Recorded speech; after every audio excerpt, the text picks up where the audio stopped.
Okay, so then let us introduce Graham Gordon, Graham Gordon from the University of Washington, who will be talking to us about cycle type factorizations in GLNFQ.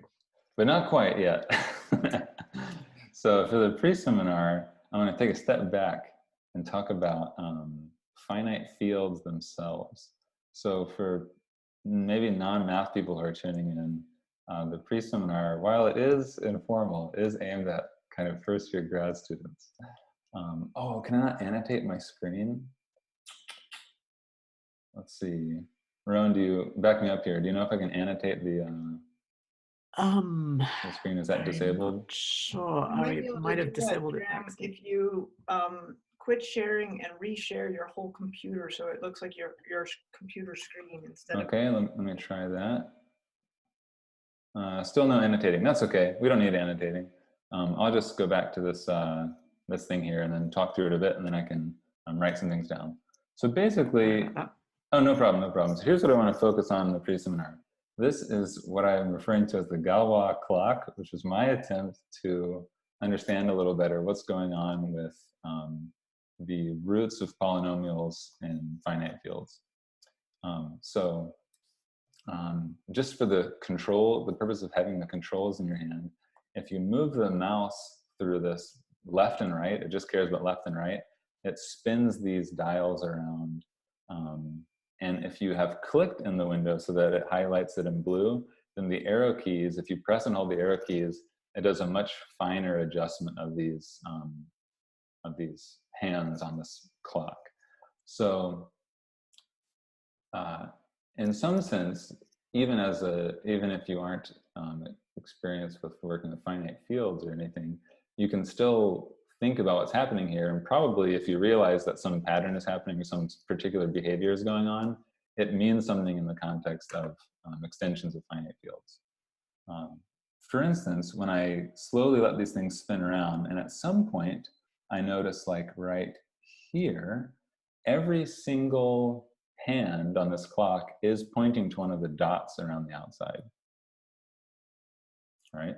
And technically, although it's a little hard to tell because they move at such different speeds, technically when one of these points to a dot, like right on the dot, all of the others will point to dots as well. And I'm going to spin it over a little bit further and show you something else you might realize that happens. If I let this green line, which I'm kind of thinking about as the, I don't know, the second hand, like the one that kind of has the, I guess it would be the hour hand. It's the slowest moving one. If I let that go around to this large red dot, I'm going to do a little bit of fine tuning. Another thing you might notice is that they all kind of collapse down a little bit. Like earlier, they were all pointing to different dots, but now they're all pointing to these three large red dots. Okay, so I'm going to leave that in your hands to fiddle around with while I try to talk through what's kind of going on here, and hopefully it's kind of interesting. I'm going to switch back over to a whiteboard now and try to talk about this. And this is also, Sarah was reminding us, this is supposed to be a really informal seminar. So feel free to jump in any moment, ask me a question in the chat or ask me a question on audio. Cool. So what's going on here? And I've got the chat opened up here so I can see things coming in, and the link is in the chat. So basically, I'm going to use this usual symbol F sub q to denote the finite field with q elements. Yeah. And oops, that's supposed to be a q element. So q is a prime power, like 2 or 4 or 11. And the unit group, if you look at all of the non-zero elements, oh, repost the link. Yeah, definitely. Hi, Chloe. Good to see you. There's the link. So yeah, and then also, oh yeah, I should say, if you back out to my homepage on that link, so just delete the Galois Clock part, there are some a reminder of the controls there. So if you look at the unit group, which is just the field without 0, thought about multiplicatively, this is the unit group. It's cyclic. How should I denote that? Is cyclic. oops, can't spell, is cyclic of order q minus 1 because we've just thrown out one element. Right. And what governs kind of the poset of containment of finite fields is that you have an extension fq to the m is inside fq to the n if and only if m divides n. And the same thing happens with the unit groups. If I were to, I'll highlight this by putting it in purple.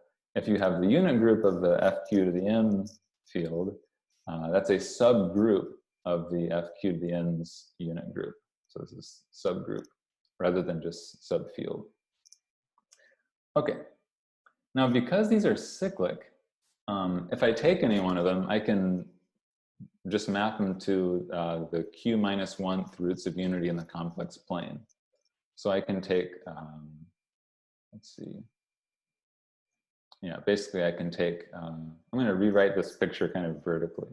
So if I have like fq to the n cross containing fq to the m cross, I can map down to the complex plane as, for instance, these up here would be q to the n minus 1th roots of unity. And then the ones down below would map in as the q to the m minus 1th roots of unity.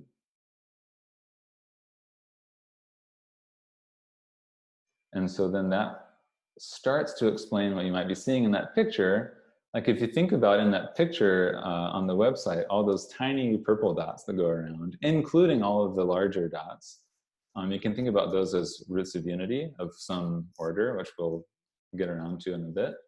And then the larger dots correspond to subgroups of roots of unity with lower orders. Okay, and then the part that makes it a useful visualization to me is to think about and why it's called the Galois clock, is that you can think about the action of the Galois group on this field extension. So even if you don't know what a Galois group is, if you're cool with polynomials, then I hope this is accessible. I'm going to open up a new page here. We can come back to that if we need to. So the next thing we can think about is what all those hands are doing. So if you notice, let's see, maybe I'll switch back to the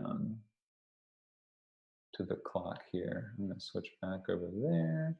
If you notice as I spin this around, like let's start at the, let's start it at that single large black dot at kind of, I mean, not kind of, literally 1 in the complex plane. Like the center of the clock, you can think about 0 in the complex plane, and that black dot is 1 in the complex plane. And if I slowly start spinning these dials around, one thing you might notice is that by the time, and maybe I'll speed this up a little bit, by the time the green dial hits the first root of unity there, the next dial has gone to the second one, and the following dial has gone to the 4th one, and the dial after that has gone to the 8th one, and after that to the 16th.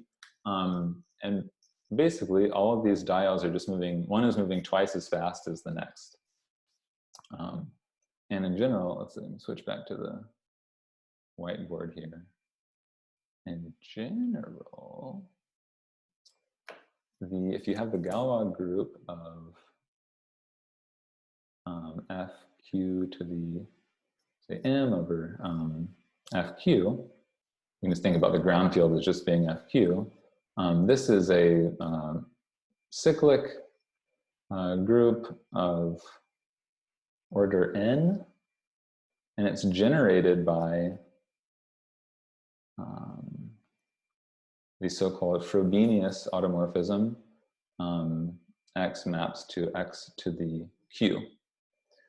So if you think about having that root of unity in the complex plane, raising it to the qth power just multiplies the argument, like the angle from the positive x-axis by q. And so repeatedly applying the Frobenius automorphism just scales that angle by q repeatedly. And so if you look back at the clock, the specific example that I've shown, that corresponds to q equals 2. So q equals 2 in the example online. Okay. Yeah, so, and of course, yeah, feel free to interject at any moment with questions or observations or whatever. I hope it's at least fun to play with and to look at. But yeah, honestly, if you see patterns showing up when you mess around with it, they probably mean things in terms of finite fields. So here's the like upshot of this Galois group action in terms of polynomials. Oh, thanks, Clay. Cool. So if I were to start with some element, let's just call it alpha, just some element in the field extension fq to the n, or in the unit group fq to the n cross, I can think about the minimal polynomial of alpha. So just some polynomial f of x, which is, let's say it's monic and irreducible. Monic irreducible, is that all I want to say? It's not equal to x itself because 0 is not in the unit group. Yeah, so we can think about the minimal polynomial of alpha. And the nice thing about Galois theory is it says that all of the roots of this polynomial f, if you start with any one of them, you can get them by just repeatedly applying the Galois group. So what this means here is that the roots of f are alpha, alpha to the q, alpha to the q squared, dot, dot, dot. And eventually this list, well, there's a couple of perspectives I guess you could have. One way you could say that the list just repeats if you keep applying q repeatedly, or if you go all the way up to alpha to the q to the degree of f minus 1, then you've gotten all of the roots of f. So in the picture, if we go back to the Galois clock here, also if you have a better name for it, let me know. I didn't really think very long about the name. So here's the clock here. I'll set it so that it's actually hitting some dots here on the nose. So that picture there, where we have the green line hits one of the dots and all of the other lines hit other dots, corresponds to a degree 6 irreducible monic polynomial over fq, basically. And if I let this spin around a while and it lands on some other dots, then I get a potentially different or potentially the same polynomial. This one looks different. And then let's talk about what happens when we go all the way over to that red dot. Also, I can't see the chat right now, just in case anything's coming through. Feel free to. Well, Rowan has my back. If we let this, you know if there's any comments. All right, thanks. If we let this spin all the way around to the 3 red dots, because those have kind of collapsed onto each other, what this corresponds to is like we just have 1 degree 3 polynomial that's just squared. It just kind of has, because we've cycled through 6 different values of roots, but there's only 3 roots to begin with, we've just gone through all the roots twice. So then you might be able to guess what will happen if we hit the blue dots. You might notice there's only 2 blue dots. And all of these lines should collapse so that we've got 3 lines on each blue dot, and that corresponds to having a single degree 2 polynomial raised to the 3rd power when we look at all 6 orbits of the root. And yeah, so then it just keeps spinning around, yeah. Yeah, so that's the Galman clock. Let me double check that there's nothing else in particular I wanted to say. Oh yeah, so what are Q and N here? I already revealed what Q is. Q is 2 because each line is twice as far around as the previous one. What about N? What is N in this case? I'll switch back to where I can see the chat. Maybe you can post your guesses to the chat. 6, exactly, yeah. Great, and that's just coming from. I'll post a new. Hi Hudson. I'll post a new a slide here, and so basically all it's going on here, and this is not like supposed to be. If you think it's really complicated, then yeah, it's cool. It's interesting stuff. If you think it's not so complicated, then maybe you've seen it before.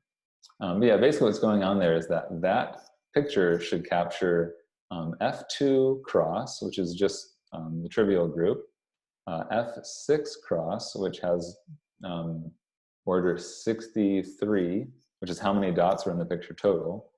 And just looking in between here, we should have F2 to the 6th cross, sorry, my bad. F2 squared cross is coming from those 2 blue dots, and F2 cubed cross coming from the 6 red dots. And we get this kind of poset of containments that tells us how those unit groups sit inside of each other.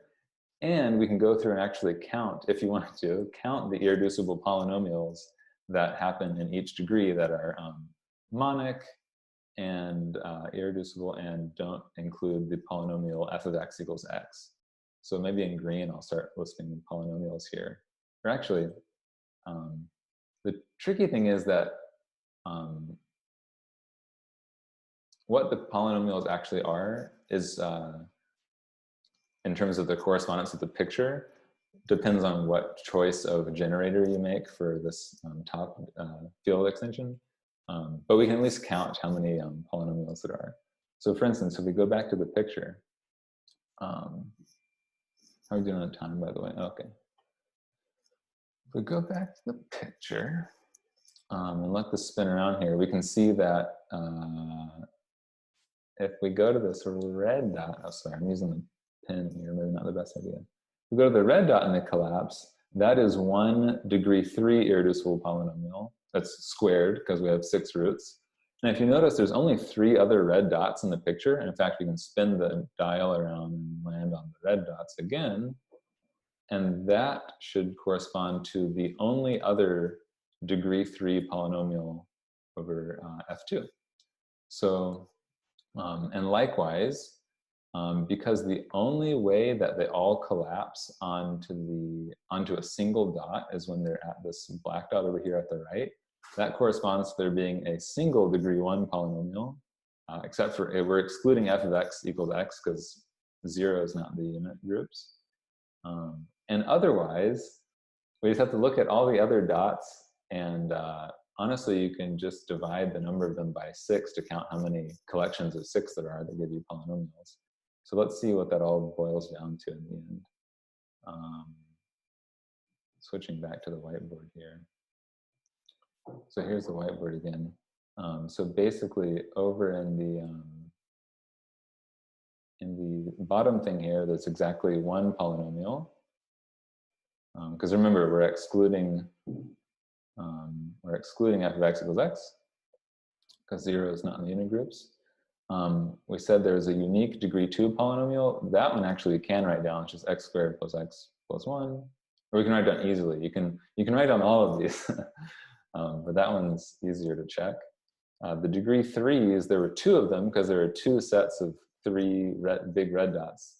And those are x cubed plus x plus 1 and x cubed plus x squared plus 1. And again, the actual correspondence between the sets of dots and the polynomials depends on the choice of generator, but that's okay. We don't need to worry about that. So then the last thing, to actually get a count here, it would honestly be a little tedious, I guess, to go through and track all of the different alignments of those lines with the dots. But one thing we can do is just, we can take all those dots, throw away the lower degree ones, and then take whatever's left and divide by 6. So for instance, we start with 63 dots. We can throw away one polynomial that's of degree 1. We can throw away a polynomial of degree 2. We can throw away 2 polynomials of degree 3. That leaves us with 59. Wait a sec, something's wrong. Oh, sorry, we have to multiply by the degree, of course. We're throwing away roots. We're throwing away 63 separate roots. And then we throw away 1 root for the degree 1. We throw away 2 roots for the degree 2. And throw away 6 total roots for all of the degree 3 polynomials. And what you're left with is 54. That's much better. So 54 is the total number of roots that are available for these degree 6 polynomials. So if you take 54 and divide that by 6 roots per polynomial, you're left with 9 polynomials. So there should be 9 polynomials of degree 6. And again, monic, irreducible, etc. The etc. just means exclude that one in degree 1. Okay. Let's see. Yeah, I might as well mention it while we're here. There's an explicit formula. Maybe you've seen it, maybe you haven't. I don't know. That tells you how many polynomials there are that we're counting. So basically, the way that goes is the number of polynomials in degree D is, and this is still excluding this polynomial. So that is this 1 over D sum of divisors of D, the Mobius function, D over S, Q to the S minus 1. Nice Mobius inversion formula. You might usually have seen this without the minus 1. All that minus 1 does is take care of the fact that we don't want this f of x equals x polynomial to show up. Well, that's all that's going on there. Yeah, so nice formula. It roughly looks like, you know, Q to the D over D asymptotically. So, yep. But hopefully that Galois Clock picture is, I was just really, I think, intent on finding some way to visualize finite field stuff, because usually I don't have a good way to visualize things happening with finite fields, unlike with things happening with real numbers or rational numbers or even complex numbers. You know. So as long as we have a little bit of time left, I mean, yeah, maybe I'll ask one thing. Is anyone finding out anything interesting as they play with the clock? Do you find any interesting properties or behaviors? Feel free to let me know. Oh yeah, there's the link again. Yeah, thanks, Sarah. Yeah, I guess some more people have, oh yeah, a few more people have joined. For instance, like what happens when the needles align, when only some of them align and some of them don't?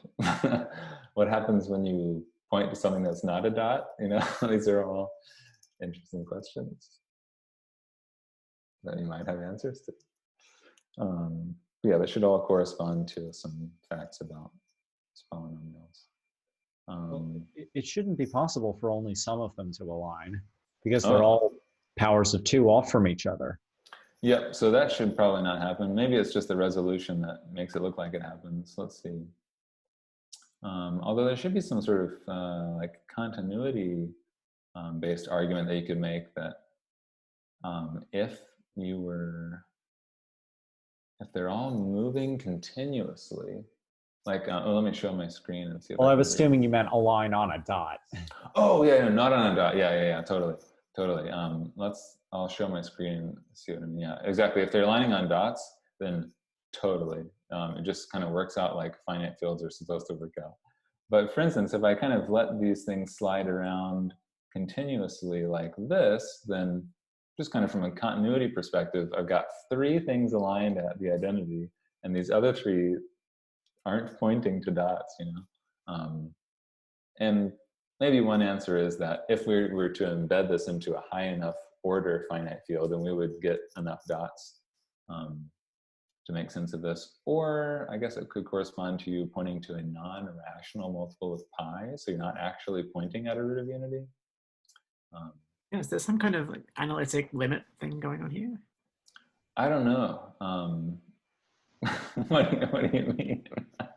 I mean, I think If we you would want get to enough. allow dot, Yeah. You Sorry. should be able to take maybe the p-adic limit or something and get, Oh, sure, yeah.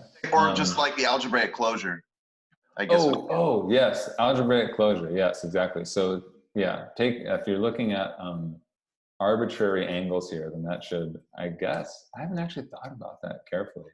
Does that actually mean something in terms of the algebraic closure?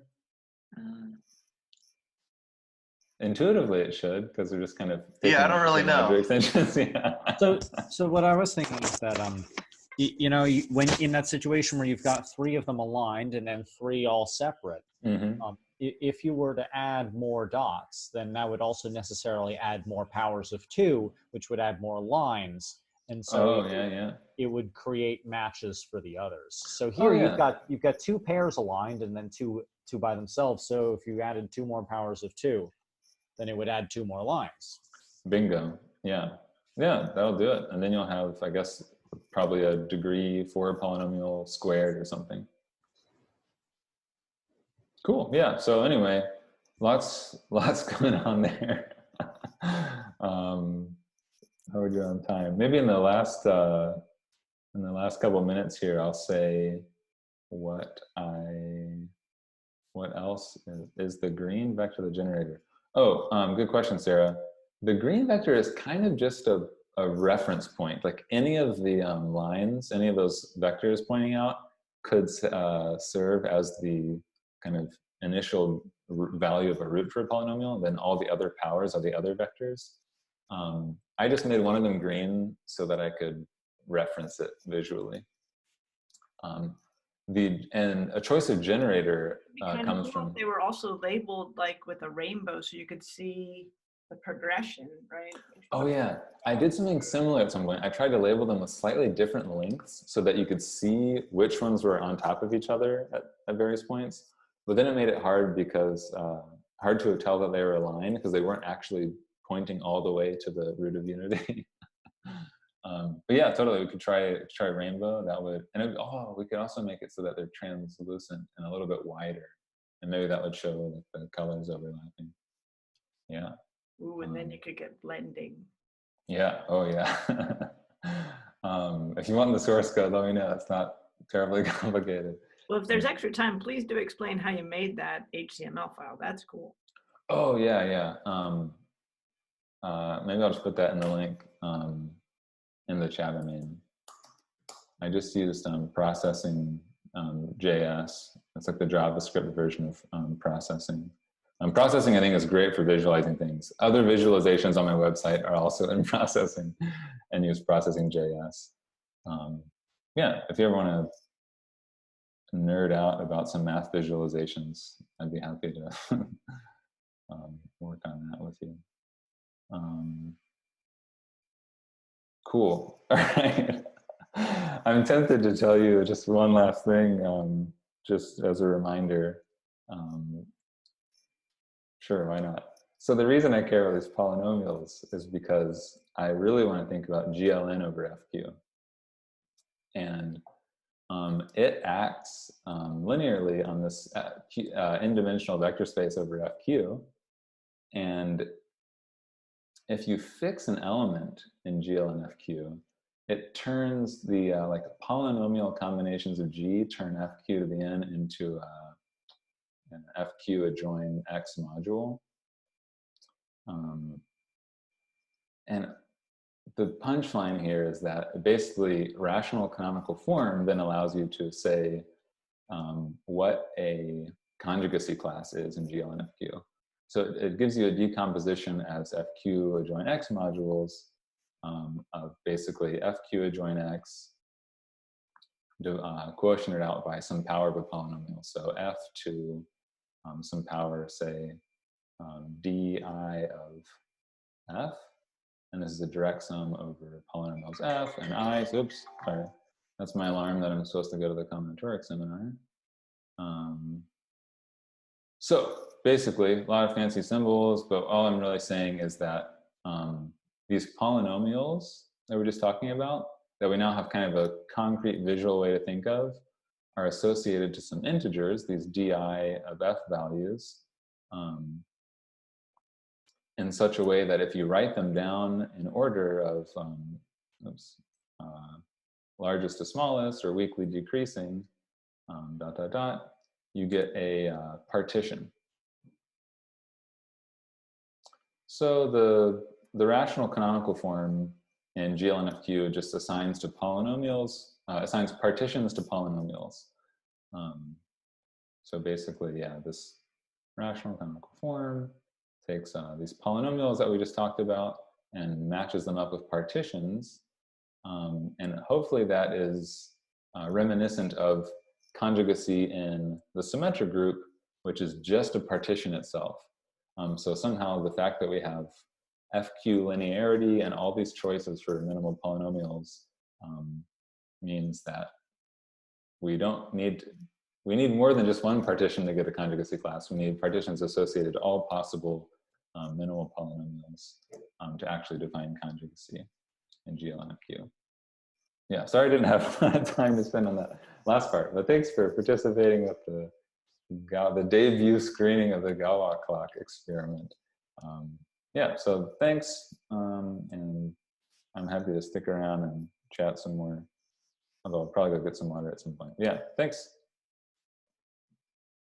Okay, so yeah, are there any questions for Graham? So I have a question. Yeah, what's up? So I came across something recently that I didn't know before, but this is something in the symmetric group, and I'm sort of wondering if you know if there might be something similar for your situation with GLNFQ. Happy to think about it.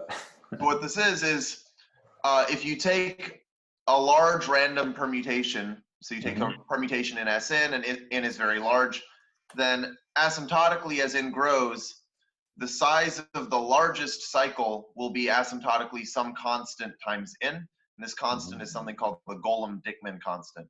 Oh. And so I'm wondering if this is like, it seems like something that would be studied in the GLNFQ situation where you have notion of like a maximal cycle, whatever that's supposed to correspond to. And then maybe there's like some kind of constant or something. Yeah, I haven't heard of it before. It's pretty interesting. The one thing that I think, yeah, in the talk, which I guess you were there for one version of it. Right. The version of cycle type that I write down for GLNFQ, you could ask the exact same question, like what's the maximal length of the part what's the largest part of the partition? And then at least, as Q goes to infinity, it should look exactly like the symmetric group in terms of picking a random element of GLNFQ, looking at its longest cycle. So for large Q, I expect the answer to be the same as the symmetric group, at least for my cycle type. Yeah. Now Alejandro, who I see has just joined, he and Joel, we're thinking about a different notion of at least number of cycles corresponding to fixed space dimension. And anyway, well, we've talked a lot about how these two definitions of cycle type are kind of how they're different, where they, how they work in various ways. And so that might, I guess that doesn't give you a notion of longest cycle though, which is kind of interesting. It just gives you a count for number of cycles. Yeah, I don't know. Yeah. If there was something that like converged to this special constant as Q goes to infinity, that would be interesting, because then maybe for every Q, if you fix Q and you let n go to infinity, you get some constant. Yeah. And then now you have a sequence of constants that might be interesting. Yeah, I'll write that down. Yeah. And what did you say the name of the here, I can write it in the chat. Oh, cool. Yeah. Oh, right, element G. Can we interrupt and do our clapping and upload whatever electronic way you can? You can use the reaction button or put something in the chat. Yeah, nice job. Cool. Thanks for playing along. Looks like Sarah just put a reminder of the link there. We played around with the so-called Galois clock in the pre-seminar. So yeah, thanks for being here. Feel free to take a break. You know, the real thing starts at 4:10. Yeah, so feel free to take a break, get some water. I'll probably do that too. I see it. Okay, thanks for the constant. I'll take a look at that. Also see another post in the chat there. A random element can probably be the character polynomial has m number of degree d factors. This probably goes to probably. Oh, yeah. So basically, that fact comes from, which we'll see in the main talk, the situation in which if you define a cycle for a matrix in a particular way and let q go to infinity, then the enumeration becomes the same as the symmetric group. So that should come from that as well. Yeah, cool. All right, I'm gonna split for a bit. I'll be back. I gotta get some water. Cool. See you in a bit.